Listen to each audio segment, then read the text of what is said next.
সেতু একটা সাধারণ শব্দ, কিন্তু পৃথিবীর বিভিন্ন প্রান্তে এমন কিছু সেতু আছে যেগুলো পার হওয়া মানে নিজের সীমা পরীক্ষা করা। কিছু সেতু এত পুরনো যে প্রতিটি তক্তা ইতিহাস বয়ে বেড়ায়, কিছু সেতু প্রকৃতির বিরুদ্ধে লড়াই করছে, আর কিছু সেতু মানুষ বানালেও প্রকৃতি প্রতিদিন তাকে চ্যালেঞ্জ করছে।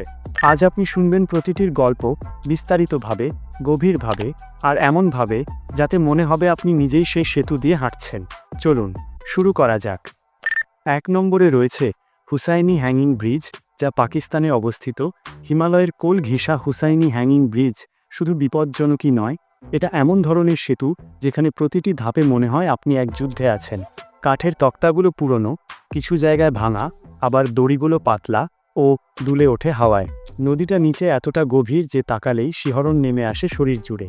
গ্রামের লোকেরা বলে, এক কৃষক মাঝপথে পড়ে যাওয়ার কাছাকাছি চলে গিয়েছিল। বাতাস এমনভাবে সেতুকে দোলাতে থাকে যে মানুষ ভাবতে বাধ্য হয়, এটা কি সত্যিই পার হওয়া সম্ভব? স্থানীয়রা বলে, সেতুটি অনভিজ্ঞদের পরীক্ষা নেয়, যে সাহসী হবে সে পারবে। 2 নম্বরে রয়েছে সিধু রিভার ব্রিজ, যা চীনে অবস্থিত। চীনের পাহাড়ি অঞ্চলের উপরে বাতাসের সঙ্গে লড়াই করে দাঁড়িয়ে আছে সিধু রিভার ব্রিজ, পৃথিবীর অন্যতম উচ্চ সেতুগুলোর একটি।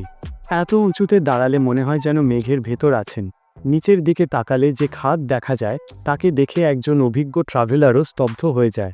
সেতুটি ইস্পাতের হলেও এর ভয়াবহতা আসে বাতাসের তীব্রতায়। হাওয়ার একটা ঝাপটা এলেই সেতু বেঁকে ওঠে।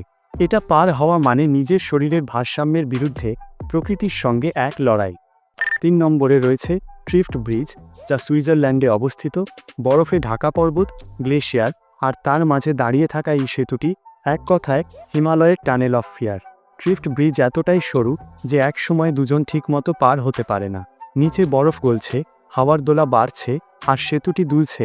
এই অভিজ্ঞতা এমন যে বুকের ভেতর ধুকপুকানি থামতেই চায় না। এক পর্যটক বলেছিলেন, মাঝপথে দাঁড়িয়ে মনে হচ্ছিল আমি হয়তো প্রকৃতির দয়ার উপরে ঝুলে আছি। এমন অনুভূতি খুব কম সেতুই দিতে পারে।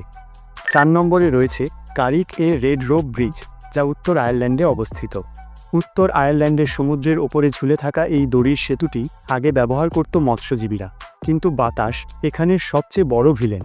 হঠাৎ একটা ঢেউ এসে সমুদ্রকে উত্তাল করে তোলে, আর বাতাস সেতুটিকে নাচাতে থাকে। যে কেউ এখানে দাঁড়ালে বুঝবে সমুদ্রের আওয়াজ আর সেতুর কাঁপুনি মিলিয়ে এক অদ্ভুত ভয়ের অনুভূতি তৈরি হয়। এটি পার হতে মানসিক শক্তিরও পরীক্ষা দিতে হয়। 5 নম্বরে রয়েছে রয়্যাল গর্জ ব্রিজ, যা যুক্তরাষ্ট্রের কলোরাডোতে অবস্থিত। কলোরাডোর গভীর খাদ বরাবর টানানো এই সেতুটিকে অনেকেই দুঃসাহসিকদের গেটওয়ে বলে। পৃথিবীর অন্যতম উঁচু সেতুগুলোর একটি। বাতাস এখানে অতি তীব্র।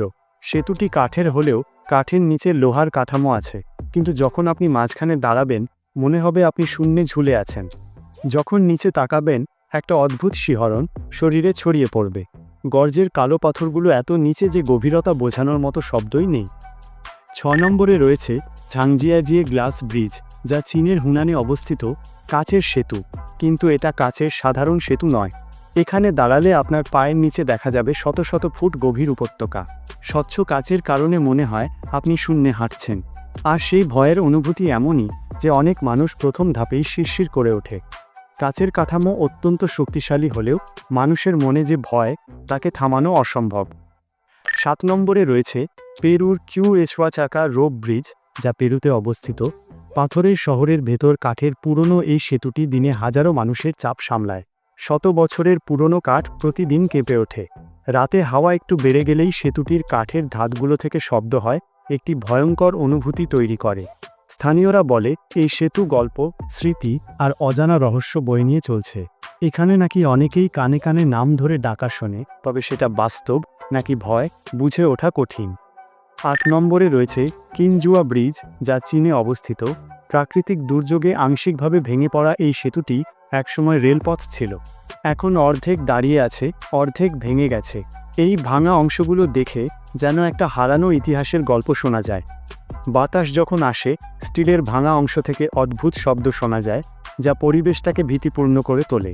যারা এখানে প্রথম আসে তারা এই পুরনো রেলপথের নিস্তব্ধতা দেখে বেশ চমকে ওঠে। 9 নম্বরে রয়েছে কোকোনিও ইউমে ব্রিজ, যা জাপানে অবস্থিত। জাপানের পাহাড়ি উপত্যকার মাঝখানে ঝুলে থাকা এই সেতুটি শান্ত অথচ বিপজ্জনক। বর্ষায় সেতুটি ভিজে গেলে এর শক্ততা কমে যায়। বাতাসের তীব্রতা একটু বাড়লেই মনে হয় সেতুটি দুলছে। কুয়াশার দিনে এই সেতু পার হওয়া যেন রিয়েল লাইফ হরর মুভির মতো অভিজ্ঞতা। সামনে কি আছে তাও দেখা যায় না। 10 নম্বরে রয়েছে ক্যাপিলানো সাসপেনশন ব্রিজ, যা কানাডার ভ্যানকুভারে অবস্থিত। ভ্যানকুভারের বিখ্যাত পর্যটন আকর্ষণ, কিন্তু এর কাঁপুনি কোনো সাধারণ বিষয় নয়। ভিড় বাড়লে সেতুটি একই সময়ে বহুজনের ওজন সহ্য করতে করতে দোলে। আর বনের কোল ঘেঁষা গভীর খাদ দেখে মনে হবে এটা সত্যিই নিরাপদ তো। অনেকেরই প্রথম অভিজ্ঞতা হাঁটতে শুরু করার আগে 10 সেকেন্ড দাঁড়িয়ে সাহস জোগাড় করা। এই ছিল পৃথিবীর সবচেয়ে বিপজ্জনক সেতুগুলো। প্রতিটি সেতুই মানুষের সাহস পরীক্ষা করে, আর প্রকৃতি দেখিয়ে দেয় তার ক্ষমতা। আপনি হলে কোন সেতুটি পার হতে চাইবেন? নিচে কমেন্টে বলুন। ভিডিওটি ভালো লাগলে লাইক করুন, সাবস্ক্রাইব করুন, আর আরও এমন রোমাঞ্চকর কন্টেন্ট পেতে বেল আইকন চাপুন। দেখা হবে পরের ভিডিওতে।